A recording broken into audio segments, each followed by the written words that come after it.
C'était donc le 10 juin 1944, 642 personnes, dont 400 enfants et des femmes, ont été massacrées puis brûlées par les SS de la division Das Reich. Plus d'un demi-siècle après, et sans jamais que l'Allemagne n'exprime un regret ou demande pardon, ce musée de la mémoire a pris le parti de tout dire, tout raconter. Christophe de Valembras, François Privat.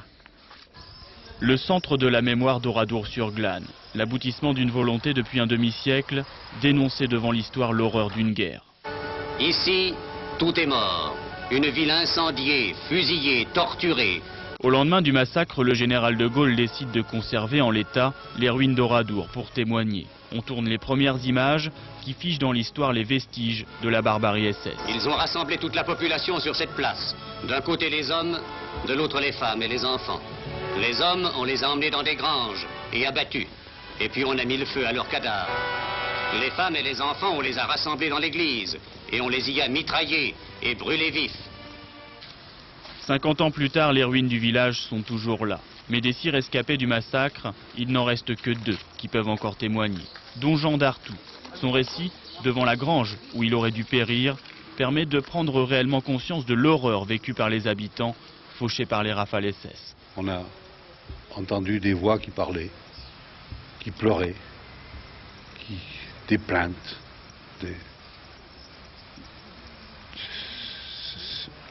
C'est fou dans ce tas de cadavres, les plaintes qui pouvaient sortir.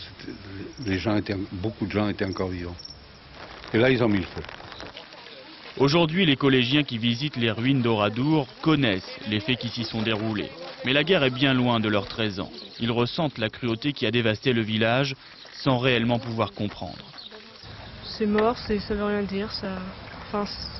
C'est des remords un peu. On peut pas tellement exprimer ce qu'on pense, quoi. Ça fait peur.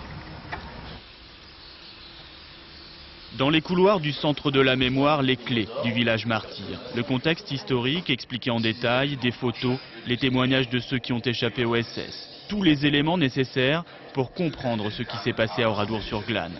Les ruines sont muettes sur ce qui leur est arrivé, ce qui les a fait devenir ruines. Et donc là, avec le nouvel équipement du Centre de la Mémoire, nous avons proposé un récit en préalable à la visite du monument historique.